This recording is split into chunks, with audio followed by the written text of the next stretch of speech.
hay distancia para quitarme la mascarilla, ¿no? Buenos días, bon día a tothom.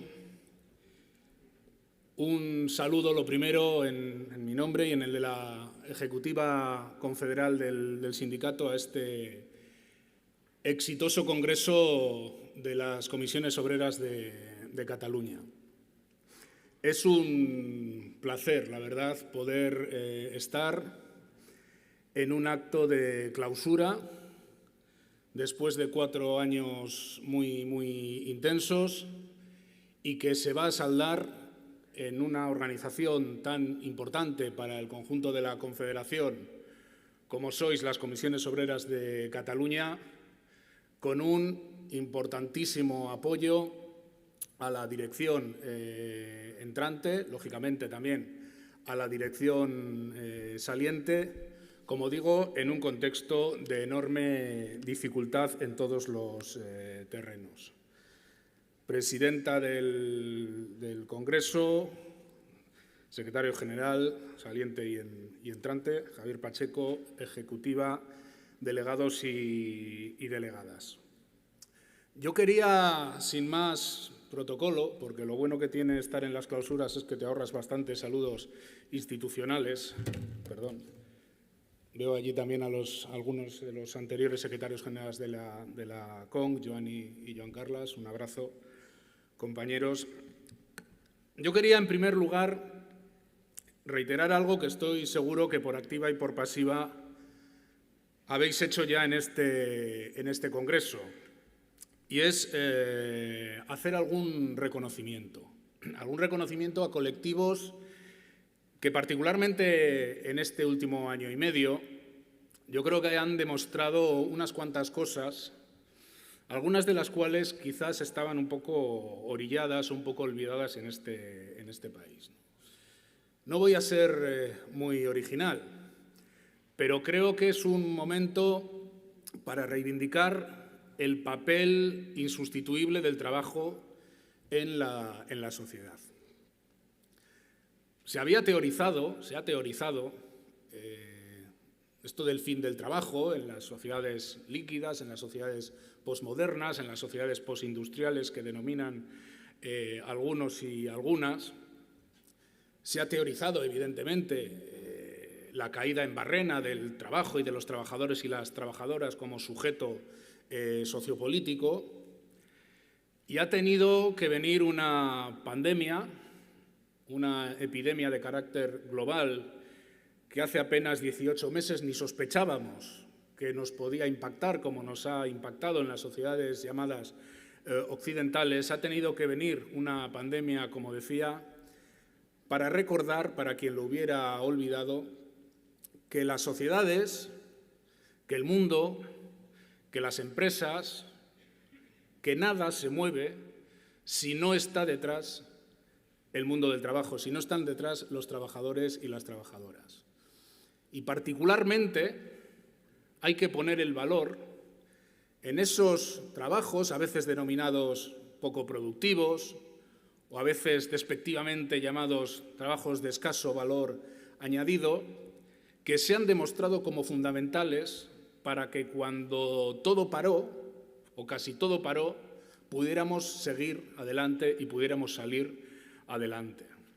No voy a nombrarlos porque serían tantos que me dejaría algunos, pero referencias obligadas al mundo agrario, el mundo del campo, a las personas que están en los supermercados, a las personas que están en todo lo que tiene que ver con los cuidados, que han sido también menospreciadas porque casi siempre son mujeres y a veces invisibilizadas incluso como puestos de trabajo que merecían ese nombre. En fin, ¿qué no decir de lo que ocurrió en aquellos meses terribles entre marzo y junio, sobre todo en Cataluña, en España y en otras partes del mundo, y cómo no recordar qué hubiera ocurrido sin aquel heroísmo, sin aquella profesionalidad, sin aquel compromiso de la gente con su trabajo y con su sociedad.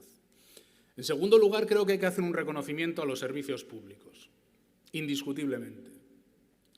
El trabajo del conjunto de las administraciones, particularmente, lógicamente, de los y las sanitarias, del trabajo en los servicios sociosanitarios, que han sido determinantes y que a veces se ha querido vincular con esto del heroísmo de los profesionales.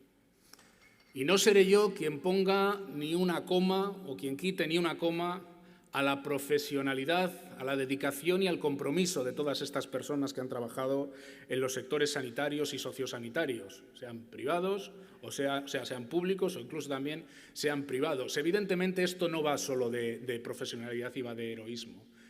Va de la importancia de que retomemos, cobremos y reforcemos la consciencia de la importancia que tiene mantener sociedades con servicios públicos potentes, universales y que cubran y que den sentido a los derechos de ciudadanía, que sin esos servicios públicos son palabras vacías. Tan héroes, seguro que eran las sanitarias o los sanitarios de Brasil, como los de Barcelona o como los de cualquier otra parte del país. Seguro que tan héroes eran. La diferencia es cuando contamos con unas dotaciones presupuestarias, con unos servicios públicos que, como digo, dan cobertura a la gente más allá del patrimonio y del capital que pueda tener. No olvidemos nunca estas, lecciones a tomar por saco, lo que de aquí no baja, como dicen en mi pueblo.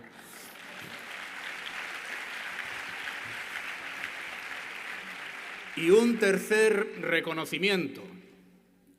Hagámoslo sin ambajes, a las y los sindicalistas, a las personas de la clase trabajadora más conscientes que, estando organizadas en torno a las organizaciones sindicales y particularmente a la primera organización sindical de Cataluña y de España, hemos sido determinantes para afrontar esta crisis. Hemos sido esenciales. A mí,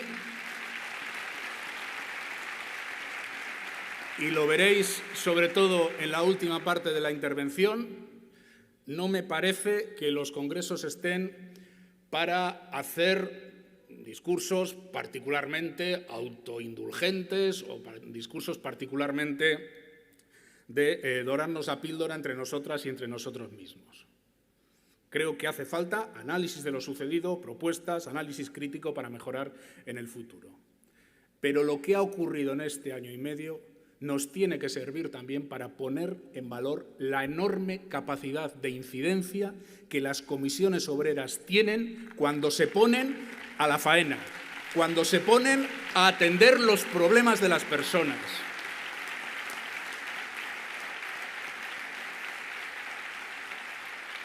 Y creo que la CONC, Conjunto Confederal, pero creo que la CONC ha sido un ejemplo de cómo reinventar el trabajo sindical, de cómo hacer frente a una situación inédita para la que no había libro de instrucciones y que nos llevó de un día para otro prácticamente a tener que afrontar cómo atender a la gente sin poder estar con la gente, cómo atender a los problemas que surgen en los centros de trabajo cuando no se podía ir a los centros de trabajo y de alguna manera demostrar que, insisto, cuando nos ponemos a una, esta organización es la mejor organización que tiene este país.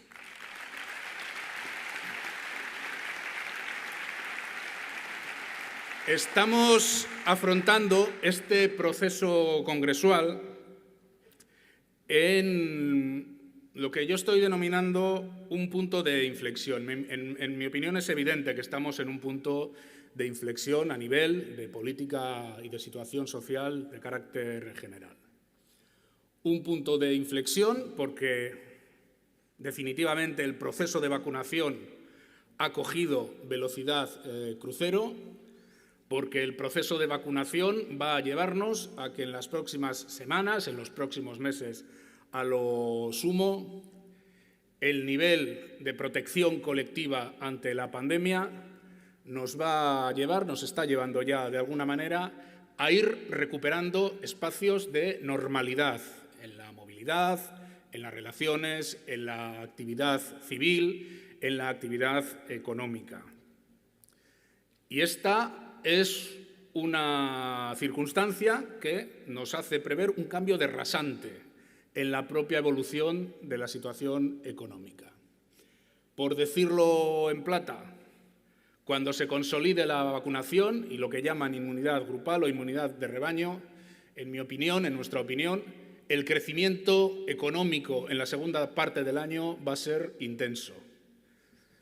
Probablemente va a ser incluso más intenso de lo que algunas previsiones actuales, de forma, yo creo que convenientemente prudente, están pronosticando.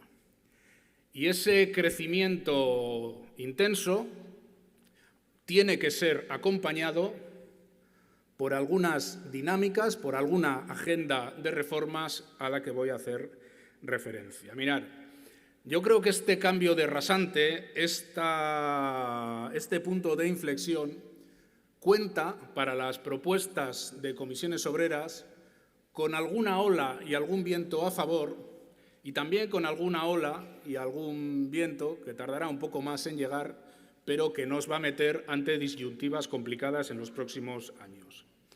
La ola a favor tiene que ver con algo que la crispación política en España quizás no esté dejando ver en toda su dimensión, pero que es muy relevante, y es la orientación general de las políticas respecto a cómo salir de esta crisis económica producto de la pandemia.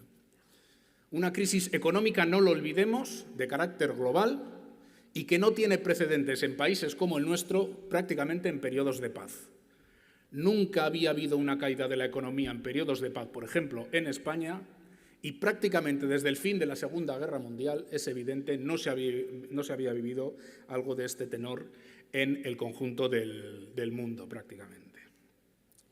Pues hay una respuesta en las políticas económicas que es aparentemente distinta, diametralmente distinta, desde luego a la que se practicó en el año 2010 y que está planteando políticas expansivas, políticas de recuperación del crecimiento, donde algunas de las propuestas que hasta no hace demasiado tiempo casi promovíamos en exclusiva las organizaciones sindicales, están siendo avaladas, están siendo impulsadas por algunos de los poderes económicos y políticos que menos podíamos creer. Joe Biden no es un radical de izquierdas. El presidente de los Estados Unidos no es ningún marxista-leninista ni es ningún bolivariano. Y Joe Biden está planteando prácticamente, veremos si lo logra o no, doblar el salario mínimo interprofesional en los Estados Unidos.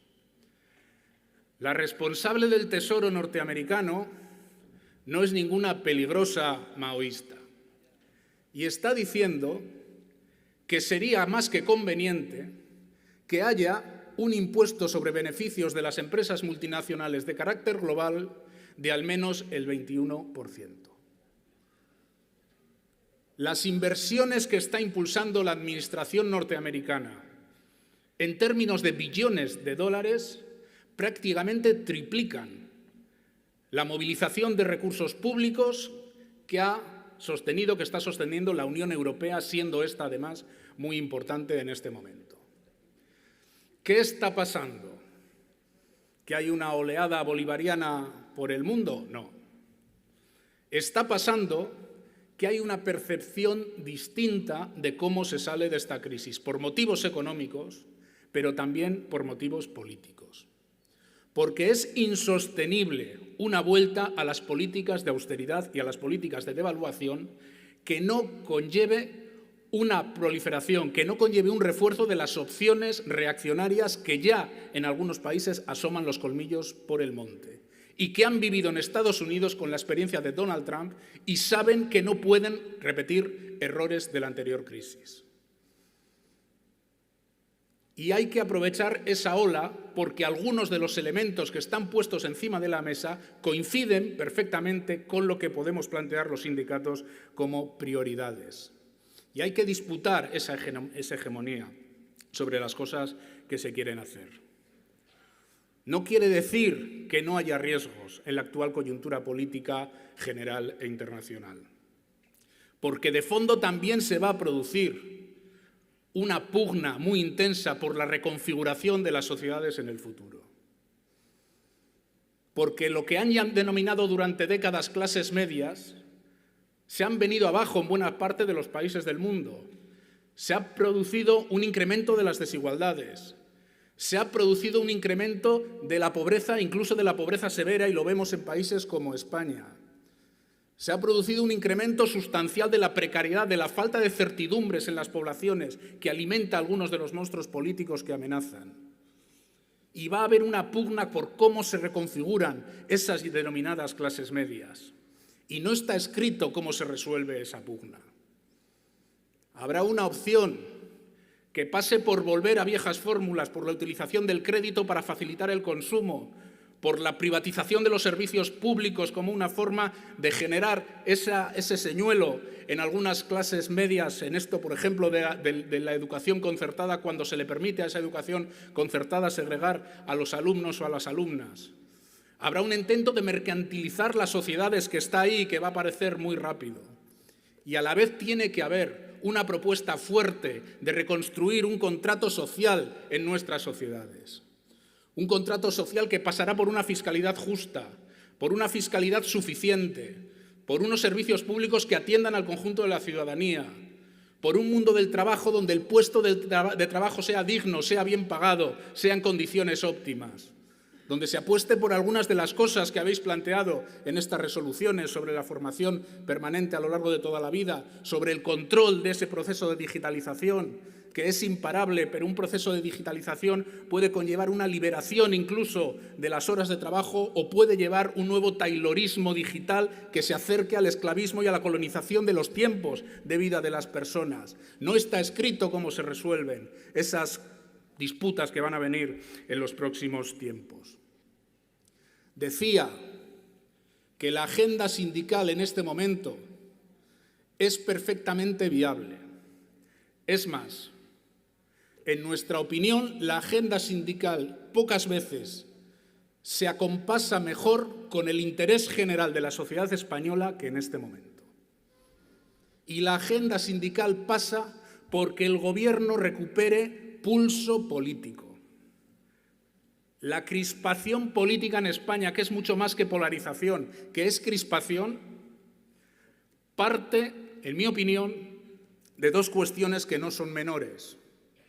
Una, de que una parte de la vida pública, de la vida política, de la vida económica y de la vida mediática de nuestro país no asume la legitimidad del Gobierno en las actuales circunstancias. No lo asumen. Y están en una estrategia de acoso y derribo a un Gobierno que podrá ser criticable, pero que es legítimo porque configura mayorías políticas para ser legítimo. Y hay otra cuestión clave en nuestro país, el proceso de normalización exprés de la extrema derecha, porque era funcional para desalojar, para configurar gobiernos de centro-derecha, contando con el favor de la extrema derecha, y se ha cometido una imprudencia histórica, que es normalizar a un partido que en otras partes de Europa estaría postergado en los arrabales de los parlamentos.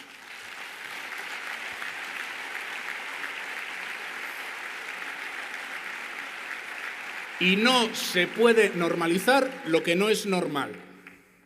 No se puede normalizar el machismo, la xenofobia, el racismo o el clasismo. No se debe normalizar lo que no es normal.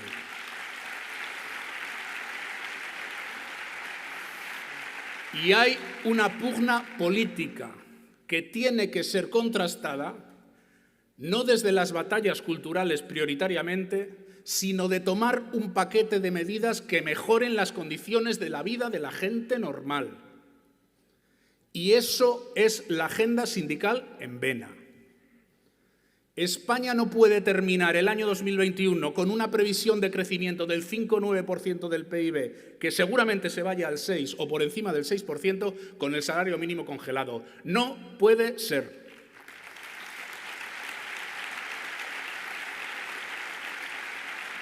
Hay que reconocer que la subida del salario medio en los últimos años no tiene precedentes.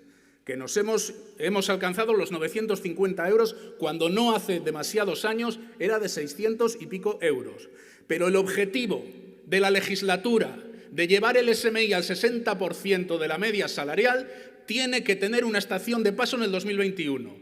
No vamos a consentir, no vamos a tolerar, no vamos a estar de acuerdo con la congelación del salario mínimo en el 2021. Por tanto, instamos al Gobierno a abrir cuanto antes esa mesa y pactar el itinerario de subida para el año 2021.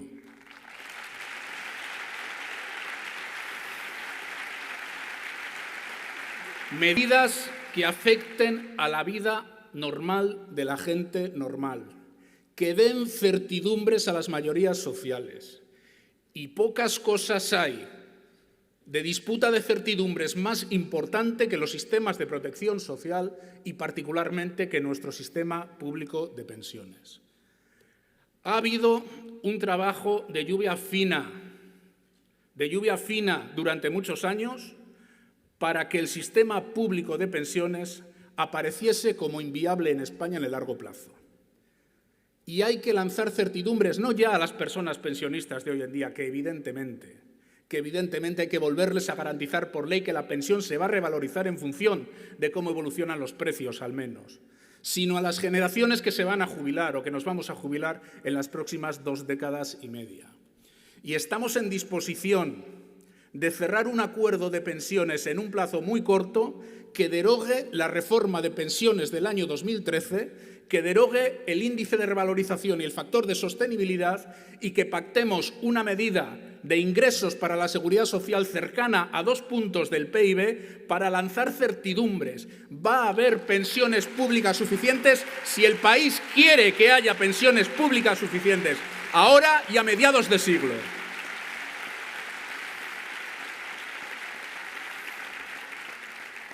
Y estamos abordando la corrección, la derogación, la reversión, la superación, llamarlo como queráis, de la reforma laboral del año 2012.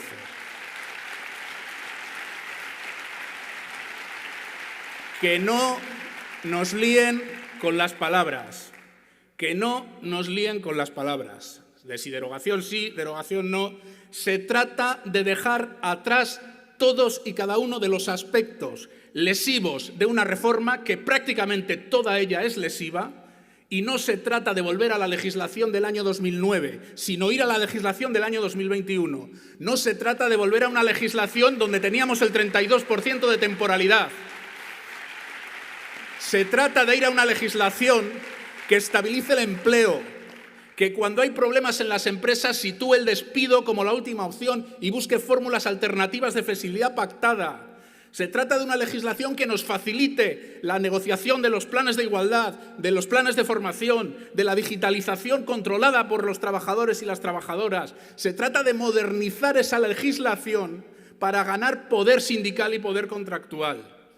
No nos quedemos colgados de esa brocha de si es derogación o no es derogación. Claro que es derogación de facto, pero por la elevación, por la superación de viejas dinámicas perversas en el modelo laboral español.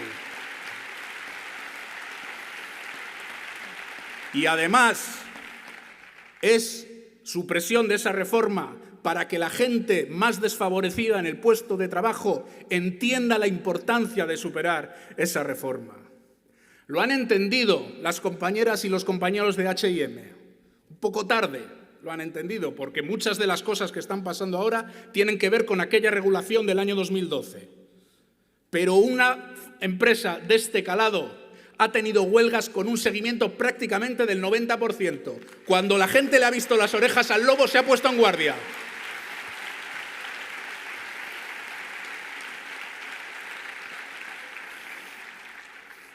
Y la gente más desfavorecida tiene que interpretar la importancia de la legislación laboral. Que lo de la preferencia aplicativa del convenio de empresa sobre el sectorial, que no nos entiende nadie lo que decimos, traducido al román paladino, quiere decir que no puede haber un país donde las cadenas de hoteles se han estado forrando a duros y que a la vez han externalizado la atención o los servicios de las camareras de piso para pagar salarios de miseria. Y que no vamos a permitir que la gente siga con el lumbago hecho una mierda para cobrar salarios de miseria porque tiene que hacer 23 habitaciones. Eso es la reforma laboral.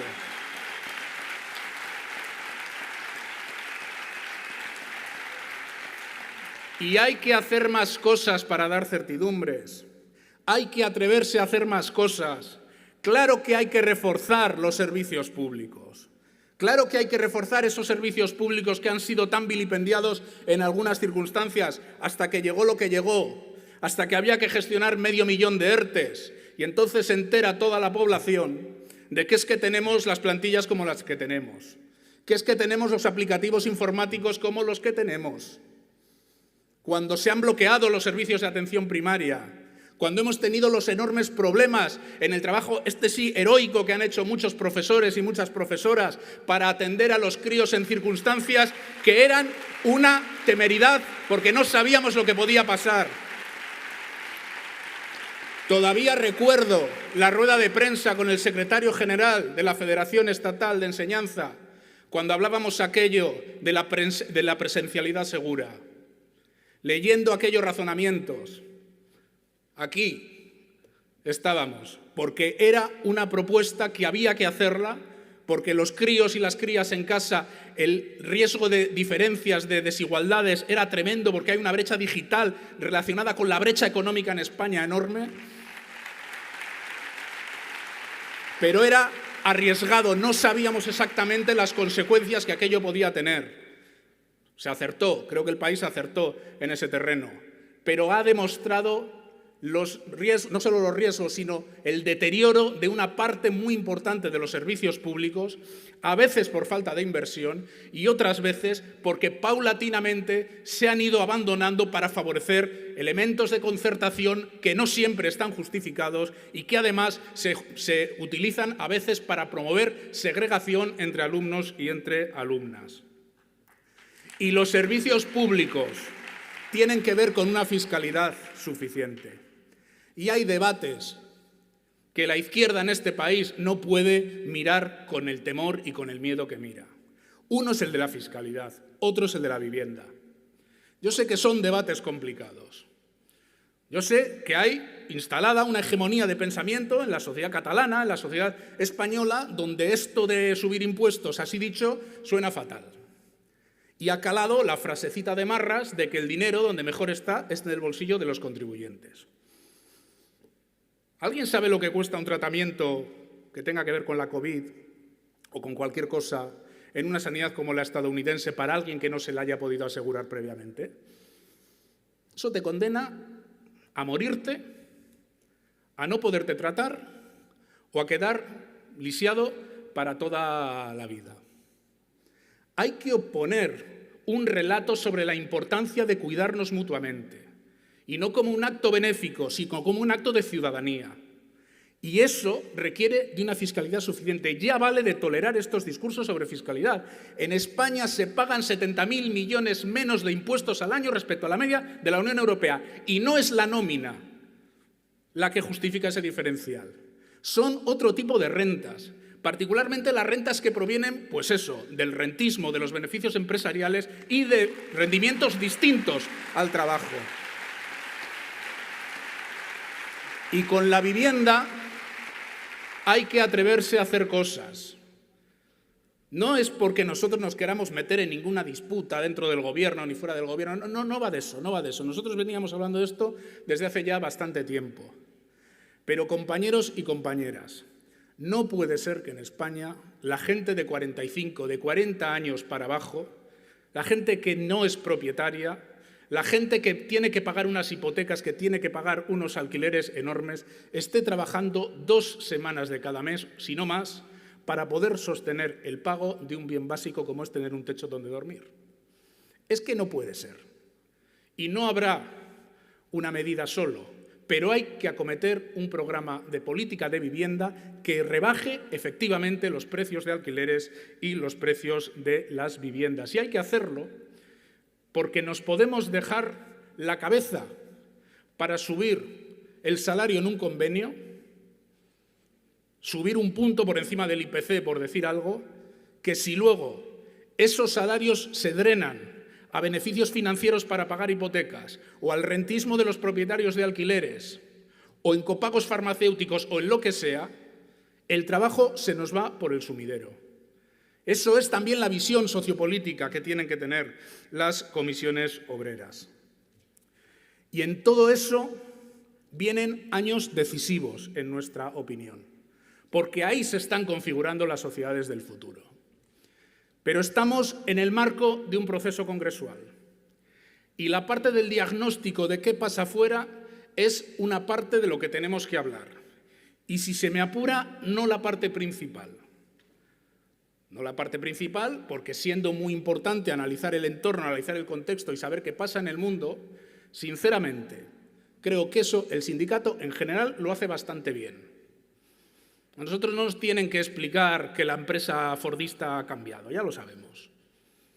Ya sabemos que la empresa ya no es la gran empresa industrial, con toda la cadena de producción integrada, con trabajadores, trabajadoras en situaciones más o menos homogéneas y con una acción sindical dura, pero simple. No, ya sabemos de qué va esto. Ya sabemos lo que es la subcontratación, la externalización. Ya sabemos lo que es que las partes principales de las cadenas de valor aprieten las tuercas a las empresas suministradoras y cómo repercute eso en las condiciones de trabajo de la gente que está en esas cadenas suministradoras. Ya sabemos lo que es el trabajo autónomo, el falso autónomo. Ya sabemos la utilización perversa de la digitalización y de las plataformas para avanzar en ese taylorismo digital neoesclavista. Ya lo sabemos. Y lo escribimos de maravilla en las ponencias. La cuestión es ¿qué hacemos ante esto? Y, sobre todo, ¿cómo nos organizamos ante esto? Porque os pongo un ejemplo. Algunas de las medidas que estamos introduciendo en la legislación laboral y que menos titulares ocupan, curiosamente, son algunas de las medidas que más rechazo están causando en la contraparte, en las organizaciones empresariales. Fijaros, la llamada ley de los riders, lo que hemos pactado para el reconocimiento, para la presunción de laboralidad en una parte de la economía de plataforma. Hay que avanzar mucho por ahí. El lío con COE no vino tanto por esa presunción de laboralidad, bueno, con algún ínclito responsable patronal que habéis tenido por aquí, ayer o antes de ayer sí, pero con la COE no ha sido ese el lío. ¿Sabéis cuál ha sido el lío?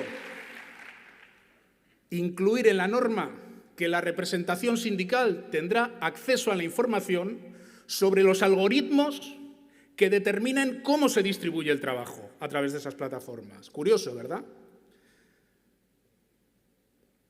En los reglamentos de los planes de igualdad no hubo un acuerdo. Salieron adelante con un acuerdo entre sindicatos y gobierno únicamente. Ministerio de Trabajo, Ministerio de Igualdad. ¿Sabéis por qué no hubo acuerdo? Porque se introducía un elemento de preferencia de intervención de los sindicatos mayoritarios en el sector de la empresa obligada a hacer el plan de igualdad, que dejaba sin efecto a eso de las comisiones ad hoc que recogió la reforma laboral del año 2010. ¿Sabéis una de las broncas que tuvimos en la negociación de los ERTEs, en la segunda negociación, en la renovación de la segunda negociación? Exactamente lo mismo, que introdujimos en el primer decreto la posibilidad de que el sindicato intervenga en aquellas empresas donde no hay representación legal elegida con preferencia sobre otras formas de representación asindical. ¿Dónde estaba la bronca? ¿Dónde está la bronca? ¿Dónde va a estar la bronca? En si fortalecemos el poder contractual y el poder de intervención de las organizaciones sindicales. Ahí va a estar la bronca, porque ahí es donde nos la jugamos, porque ahí es donde se va a determinar la fortaleza o la debilidad del poder sindical en el centro de trabajo, que es lo que nos va a permitir ser fuertes o ser débiles y es lo que nos va a poder permitir influir en todo lo demás que he contado aquí. Que si no tenemos fuerza abajo en el centro de trabajo, en la realidad cotidiana del mundo del trabajo, se quedará en pura retórica. Y de eso tenemos que disputar y discutir en nuestros procesos congresuales. Y todo eso tenemos que implementar en el sindicato en los próximos 4 años, en continuidad con lo que venimos haciendo a mayores o a menores ritmos en los últimos años. Porque, compañeras y compañeros, de poco servirá intervenir en los planes de igualdad o tener la posibilidad de intervenir. De poco servirá tener la posibilidad de intervenir en los ERTE, en los convenios de empresa que puedan surgir, en las modificaciones sustanciales de condiciones de trabajo, si no tenemos al sindicato en disposición de, cuando hemos hecho ese trabajo de zapa, que el ejército venga por detrás. De poco servirá que negociemos lo que negociemos con el Gobierno si luego no tenemos la tropa preparada para intervenir en esos centros de trabajo. Y esto nos requiere de reflexiones organizativas que se tienen que resolver, mejorando la coordinación entre las estructuras de la organización, mejorando los niveles de sistematizar el trabajo sindical, los planes de trabajo.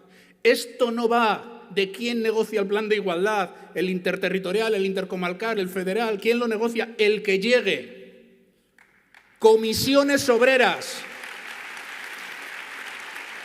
Eso sí, no haciendo cada uno la guerra por su cuenta. Esto no va de reforzar el territorio frente al sector ni el sector frente al territorio, no va de eso. Va de pautas de trabajo compartido para juntarnos en las sedes y decir qué planes de igualdad hay que negociar, qué modificaciones sustanciales se están planteando, qué reducción salarial, quién tiene que ir a organizar eso, cómo situamos los recursos del sindicato a disposición de la gente y particularmente de la gente que peor está y que peor va a estar. Ese es el debate.